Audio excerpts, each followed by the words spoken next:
Hi guys, Dahlia here, welcome to my channel. Last week I uploaded the last video of my Creating a Character series. The more I think about it, the happier I am. Finally, the entire series is on YouTube for you guys to look at your leisure. Today we shall revise. Disclaimer, this is just my process, so it may not work for you, but these are just steps that have really helped me out. After this video, I actually have a plan to edit a few more chapters of the Acro Contessa. When you finish your book, it can be hard to know where to go next. In July of 2016, I woke from a really spectacular dream. All I remember is that there was a forest and it was really dark and dingy, and there was this girl who was on her back floating in the air. She was also completely paralyzed. So this got me thinking, how is she up in the air if she can't move?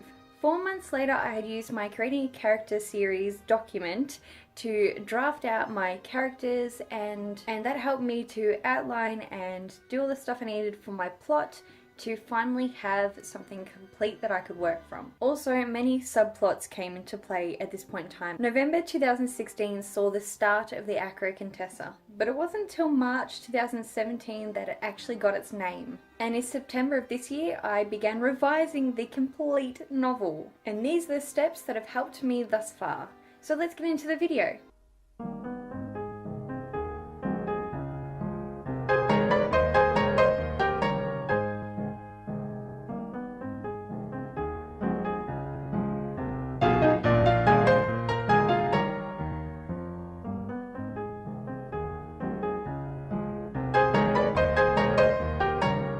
First of all, go you! You wrote a book. That was not meant to be patronizing. I am aware of now how that sounded, but really, go you! It is not easy to write a book. You wrote the first draft of what could be the next bestseller, and this deserves a round of applause.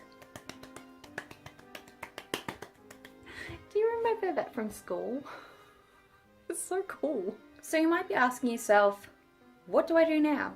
I'm here to say that you should do nothing. Take a bath, go on a holiday, plan another story. Just file it away and wait for a minimum of 1 month to even consider pulling the manuscript out again. Take that month to get in shape, make some new friends, start a new book, look for some cover designers if you want to. Just don't look at that draft. Once this period is over, slide it out of its hiding place, crack your knuckles, and look at it with some fresh eyes. Why it's important to give your novel a rest is because you need that time period where you separate yourself from your story.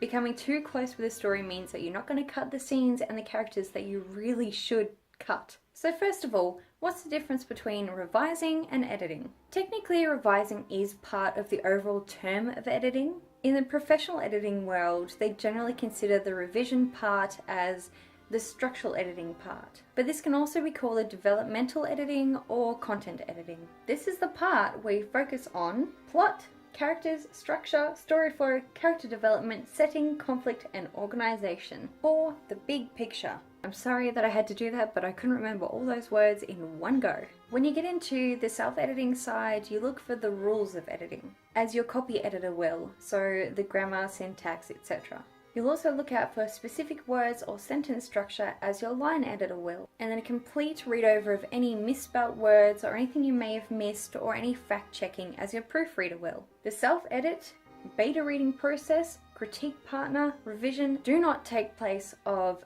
professional editors. Your structural editor, your copy editor, which will also cover line editing, and your proofreader. These are absolutely necessary. You cannot just get your friends to read it and then send it off to one editor and think, right, it's okay, it's done now. No, it needs these steps to have structurally sound word flow, story structure, everything. A lot of the time, self-published authors will get backlash because their stories aren't, well, like the books published from publishing houses. And that's because publishing houses actually go through all these steps and create a beautiful manuscript. So you cannot skip these steps, and please do not. Yes, it costs a lot of money to get your book edited, but you'll get a lot more money back from it once you publish it if it's edited correctly. But also, this is not just a self-publishing issue. Sometimes when publishing houses do not have it in their budget, they will not pay for a complete edit, which means that your book comes back just edited to the sum of $1,000, rather than say it may need $4,000 to pay the editor for a complete edit. So be warned that if you go through a publishing house, you may still have the same issues. Editors are expensive for a reason. Whew, now that that's out of the way, remember that your first draft will always be crappy. I scrapped a lot of stories because they didn't turn out looking like Stephen King's books.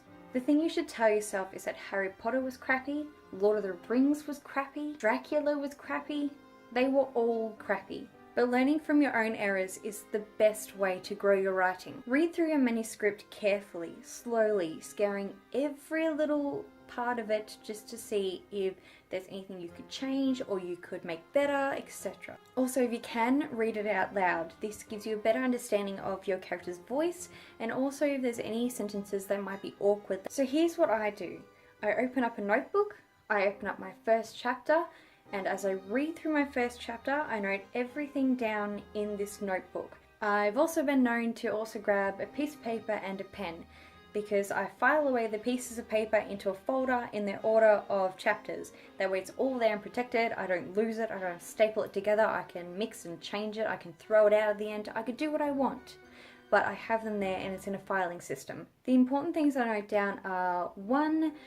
Things to remember in later chapters, 2. Inconsistencies, 3. Anything to add or remove, and 4. Changes to plot or character. When I come across any issues, and I've noted them down but I can't seem to figure them out, once I go back to typing it up, I make sure that I mind map it all and so that I understand different points that the story could go to and which are the ones that kind of has a bigger branch that could set off the rest of the story or potentially add in a subplot, which is kind of nice. Or I'll just write on a piece of paper, this is the issue, and then I'll just keep writing all the way down to the bottom. It looks horrible by the end of it, but by the end of it, I actually have a portion of my plot, and then I figured it out. So during the day, I'll cover 3 chapters at most. This gives me time in between to reflect on the chapters before I move on to the next one. So other things to consider are pacing. Is your story fast or slow in the specific areas that it needs to be? Originality is also very important. If you want to write about a boy wizard who is an orphan and gets treated horribly and then gets taken to a school of wizardry, then don't make him have a scar on his forehead.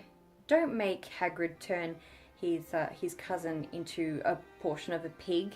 Don't do things like that because you're just basically plagiarizing Harry Potter. Make sure your stories have their own unique flair and make sense in their own terms. Does it stand out in the market? Are your characters' motivations and goals plot orientated? And does the story have a satisfying beginning, middle and end? There are 3 important points to consider. Number 1. Setting. Sometimes we get so hooked on our characters that we forget where the character even is. Settings provide important details into your manuscript. If your character is in a bakery, they might smell freshly baked bread.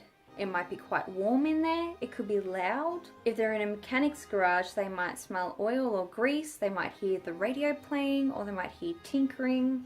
This affects the way that your character behaves. And settings shouldn't be mentioned after the scene. They shouldn't be an afterthought, it should be something that's weaved throughout the entire scene, and possibly one of the first things that you mention. The reader needs to know exactly where your character is. Not exactly, they don't need to know that the wardrobe is in the left-hand corner of the room and the door is right next to it and there's a window adjacent to the door. They don't need to know exactly that sort of stuff, just basically where they are. So if it's got a bed and maybe a bookcase and a wardrobe, then maybe they're in a bedroom. So if your character is in a mechanic's garage, what do they notice first? As they move through the space, they will notice different things, and other things they noticed before won't be as relevant.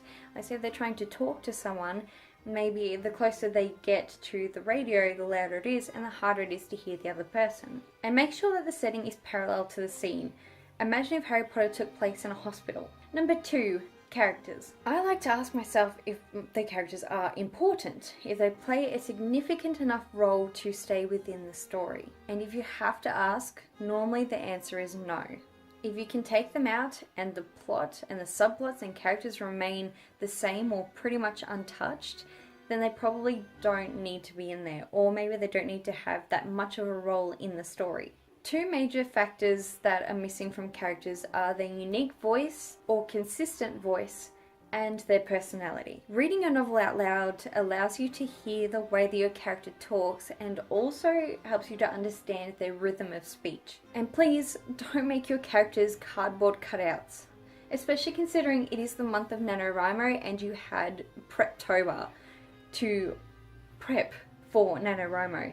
Make sure your characters have something about them. I mean, goodness, they need to have hobbies, they need to have interests, they need to have a personality. Do dogs barking make them annoyed? But equally as important as that is also the development of your character throughout the novel. Situations change them as they do us, and even the antagonist grows in some way. Number 3, plot.